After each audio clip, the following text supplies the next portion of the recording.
Bismillahirrahmanirrahim. Assalamualaikum warahmatullahi wabarakatuh.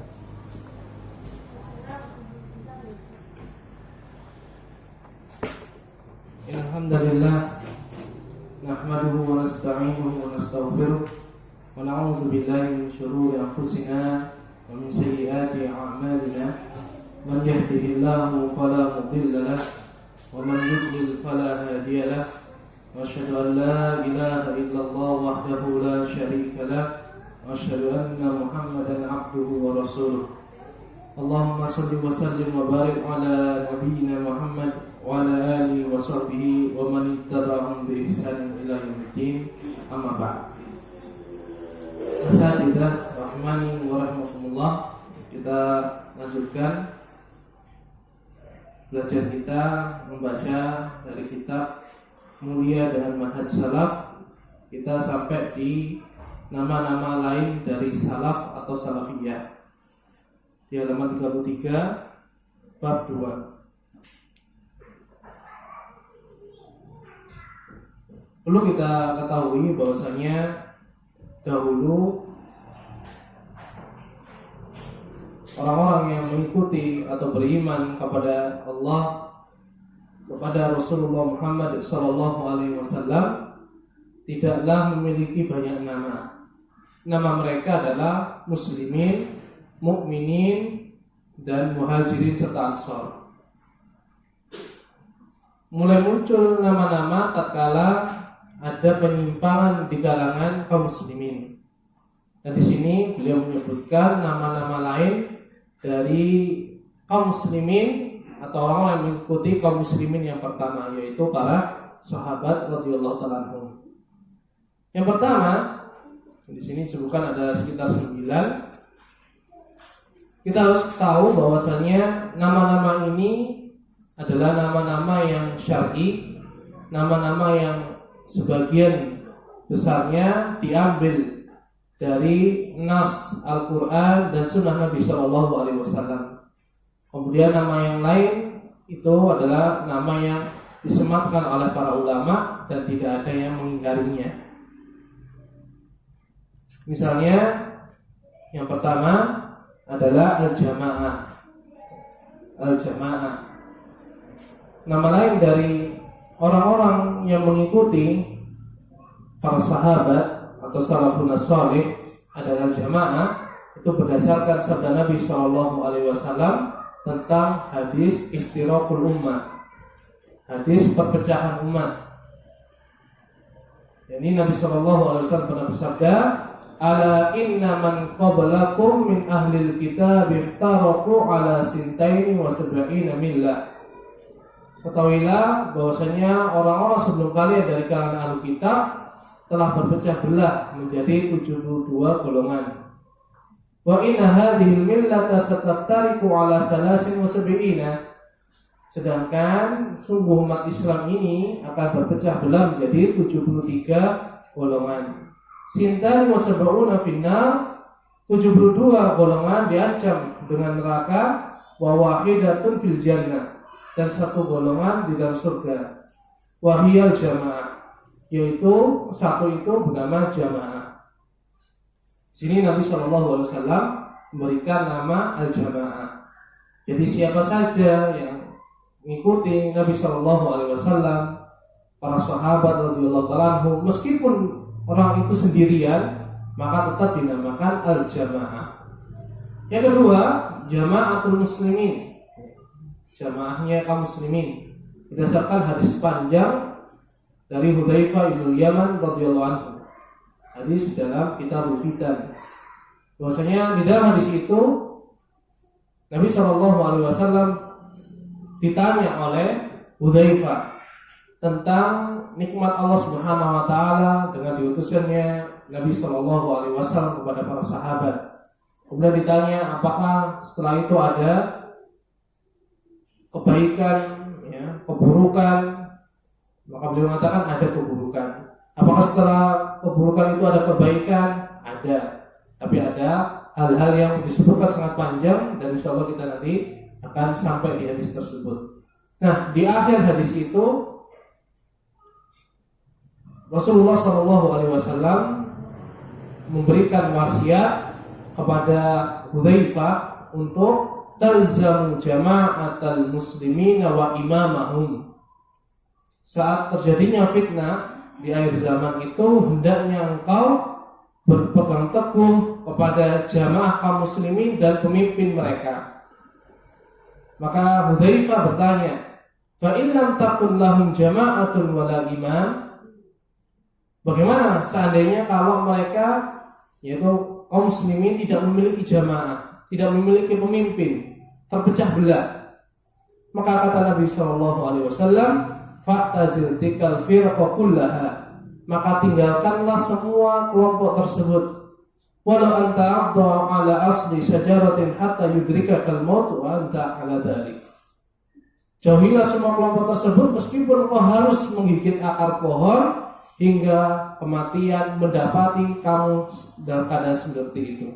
Maka Rasulullah di sini mengatakan talzamu jama'atal muslimin. Di sini Rasulullah menyebutkan penamaan jama'atal muslimin.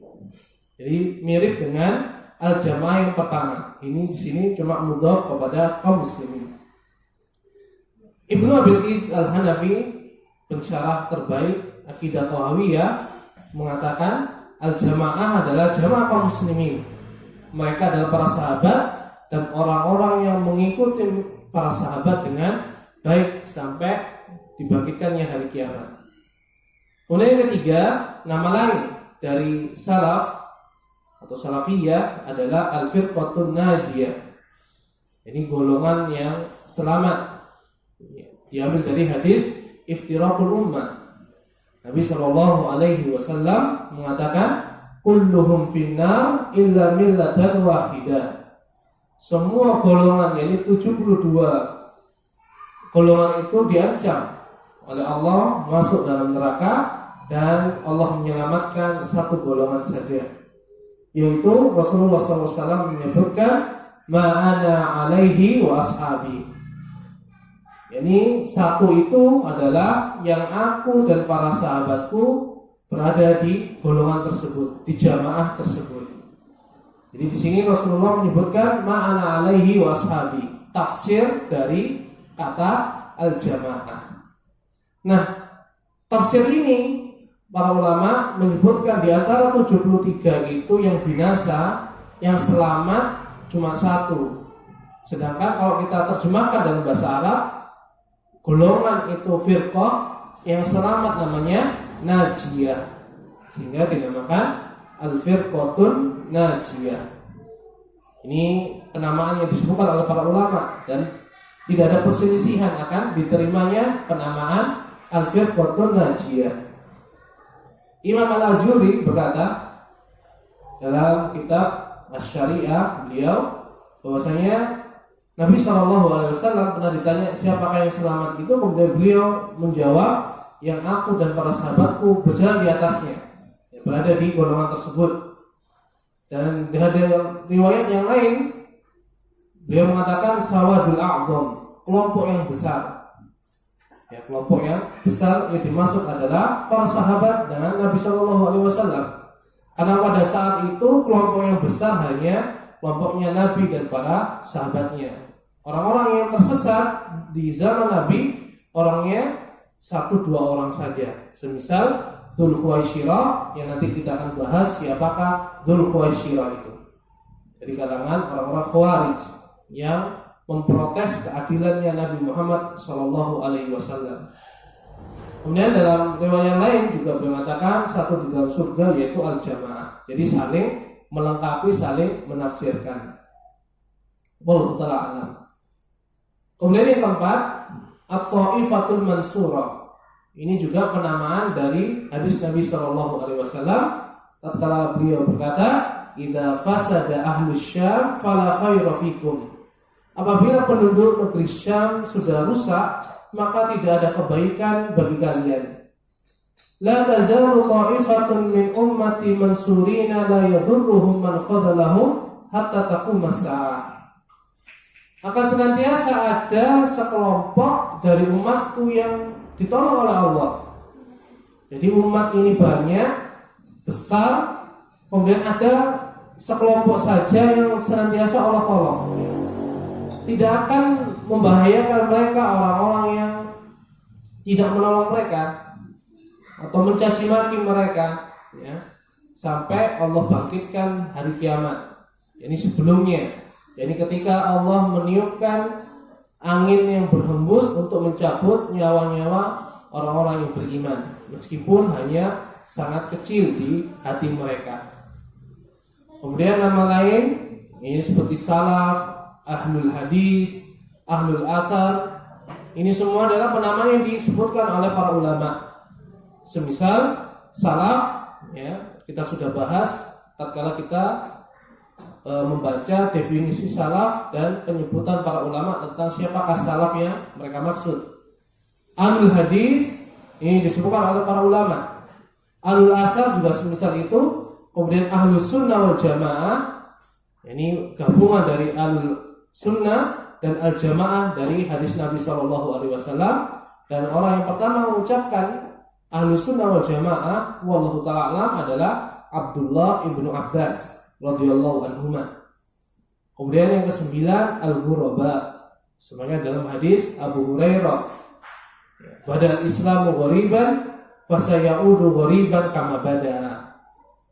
Islam ini datang dimulai dalam keadaan asing dan akan kembali asing sebagaimana permulaannya.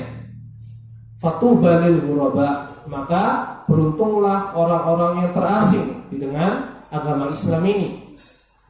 Maka Rasulullah menyebutkan di sini orang yang beruntung adalah orang yang ghuraba, bukan orang yang aneh karena penampilannya, tapi aneh karena akidah mereka yang seakan-akan kaum muslimin menganggap ini adalah aliran baru, kelompok baru, padahal ghuraba ini adalah orang-orang yang senantiasa kembali agama mereka sebagaimana munculnya, yakni para sahabat Nabi radhiyallahu anhum ajma'in. Kemudian asatid rahimani wa rahimakumullah, apa bedanya kalau kita punya nama atau al-haq ini punya nama dengan kelompok-kelompok selain daripada mereka? Kan mereka juga punya nama yang sangat banyak. Iya, di sini dijelaskan oleh penulis Ustaz Yazid hafizallahu taala bahwasanya yang pertama, al-sunnah ini adalah nisbah, yang itu menunjukkan ya golongan itu sendiri, yaitu Nabi dan para sahabatnya, sebagaimana dalam hadis iftiraqul ummah. Adapun orang-orang yang selain daripada itu, mereka menisbahkan nama-nama mereka sesuai dengan ajaran mereka, ya, seperti Qadariyah, orang-orang yang menolak takdir Allah Subhanahu wa taala, bahwasanya makhluk itu menciptakan takdirnya sendiri. Jadi nama mereka disebutkan berdasarkan keyakinan mereka. Begitu pula Jabriyah, ini orang-orang yang menganggap seorang hamba itu tidak punya pilihan.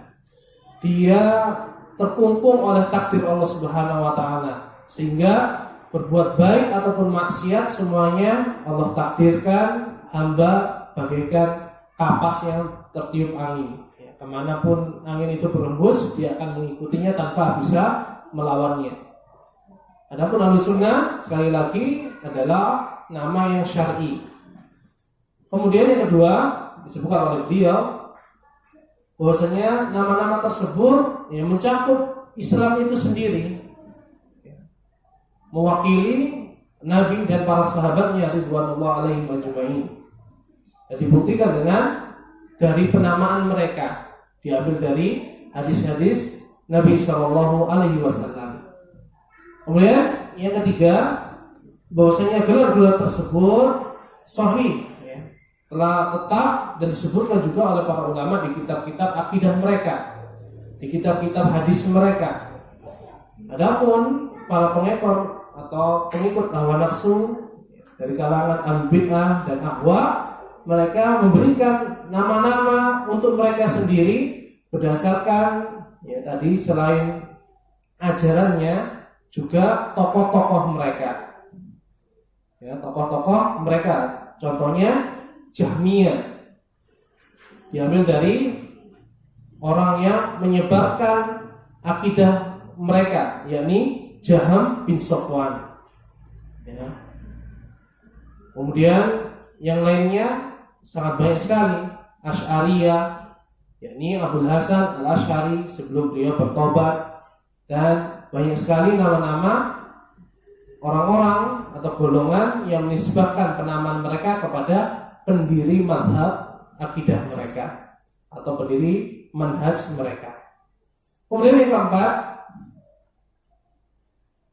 bahwasanya disebutkan oleh penulis ikatan al-wala al-bara. Al-wala itu berloyalitas dan bara itu berlepas diri, yakni mencintai memusuhi bagi mereka berdasarkan Islam, bukan karena kesukuan, bukan karena satu golongan, tapi berdasarkan Islam. Oleh karena itu, Ahlus Sunnah meskipun beda zaman, tapi akidahnya sama. Entah itu orang Arab atau itu orang Ajam, non Arab. Kemudian yang kelima, gelar-gelar itu tidak mengajak kepada fanatik kecuali kepada Rasulullah SAW. Adapun golongan-golongan selain pada Ahlussunnah wal Jamaah, mereka mengajak fanatik kepada kelompok mereka. Jahmiyah ya kepada Jahmiyah, Qadariyah kepada Qadariyah, Jabriyah kepada Jabriyah, Mu'tazilah kepada Mu'tazilah, dan seterusnya. Dan masih banyak di sini disebutkan alasan oleh beliau. Dan insya Allah kita akan sampai di akhir kitab ini tentang nama-nama firqah, ciri khas mereka, pendiri mereka, dan ajaran atau manhaj khusus yang mereka miliki yang berseberangan dengan manhajnya Ahlussunnah wal Jamaah. Asatidz rahimani wa rahimakumullah, ini adalah nama-nama yang insya Allah kita sudah tidak asing lagi, familiar, namun intinya adalah bukan sekedar penamaan, tapi kita harus sebagai seorang muslim, sebagai seorang hamba Allah Subhanahu wa taala, kita menerapkan apakah kita sudah menjalankan manhaj atau metode beragamanya para salaf, sehingga kita berhak untuk masuk ke dalam salafi atau salafiyah meskipun kita tidak berkoar-koar sebagai pengikut salafus saleh. Apalah gunanya apabila kita menisbahkan diri kita salafi, salafiyah, ternyata ucapan kita, tingkah laku kita, hati kita berselisih dengan manhaj salaf. Adapun keutamaan salafus saleh, sebagiannya telah kita lalui dari hadis-hadis tadi dan pertemuan sebelumnya.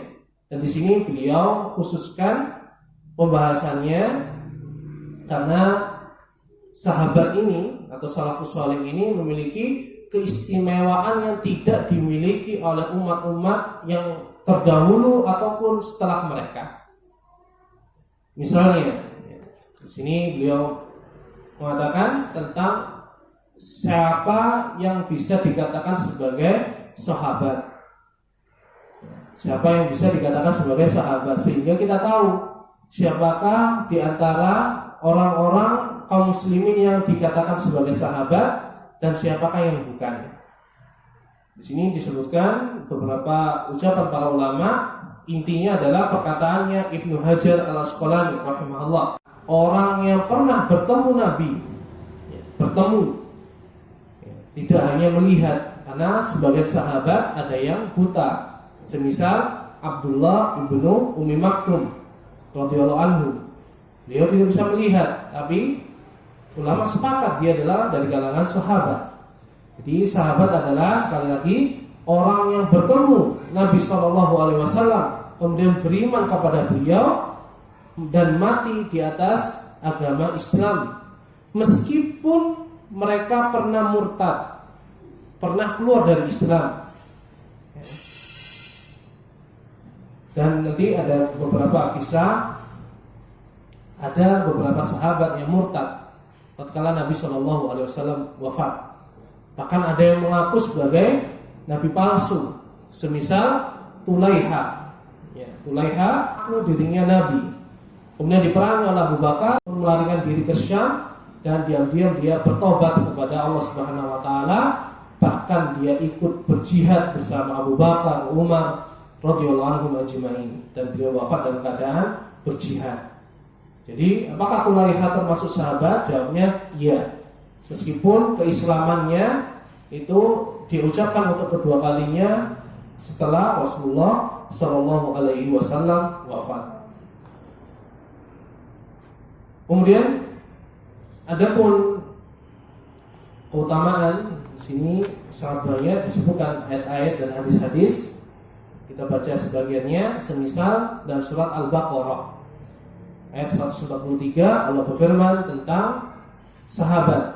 Wa kadzalika ja'alnakum ummatan wasata litakunu syuhada'a 'alan nas wa yakuna ar-rasulu 'alaikum syahida.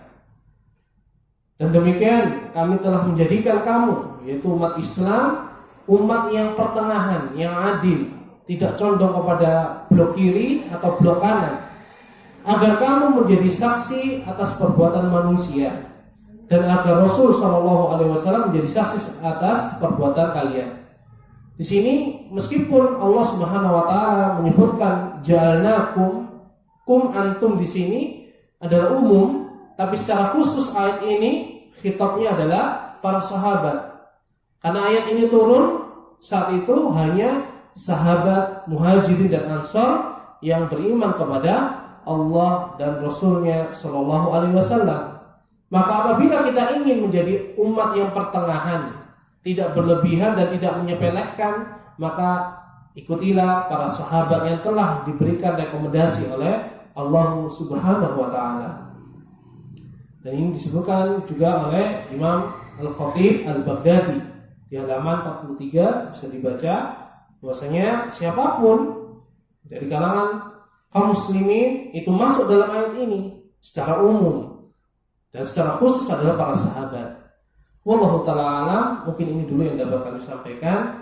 Kurang lebihnya kami mohon maaf. Wassallallahu wasallam ala nabiyina Muhammad walhamdulillahirabbil alamin. Subhanakallahumma bihamdika asyhadu an la ilaha illa anta astaghfiruka wa atubu ilaik. Wassalamualaikum warahmatullahi wabarakatuh.